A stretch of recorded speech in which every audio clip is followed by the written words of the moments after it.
there are a number of things, but the first is that people are people, and folks who identify as lesbian or gay, bisexual, transgendered, queer are, they're trying to make the most sense of their life as they can. They feed their dogs, they love their children, they keep good care of their gardens. I mean, people are people. And so the most important thing that Christians can do is not buy into this real travesty of personhood that has come to us through the category of sexual orientation, and that is to believe that somehow people who identify as gay or lesbian are a separate species of people.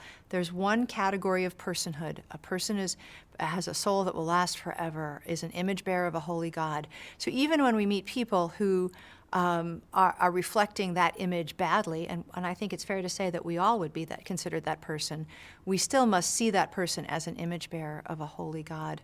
Another thing Christians get really tripped up with, I think, is they focus so much on the particular sin that person manifests, or that you think that person manifests, and they become then bad listeners. You know, when I first started reading the Bible and was meeting with Ken Smith, who's the pastor the Lord used in my conversion, he was really clear that he knew that my being a lesbian was not my biggest sin. Being an unbeliever was. So don't get sidetracked into focusing on sins, plural, about anybody, whether it's your neighbors who identify as LGBT or other neighbors.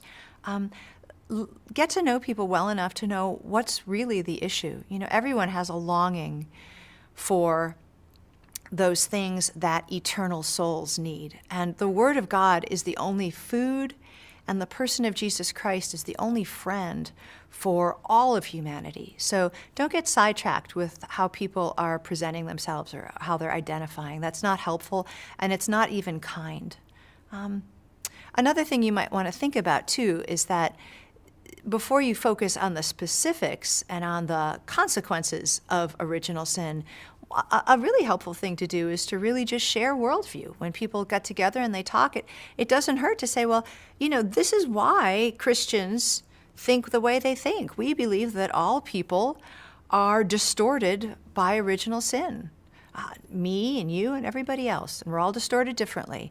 But before you get into the particulars of actual sins, it really does help to at least have some kind of opportunity to talk about some other things.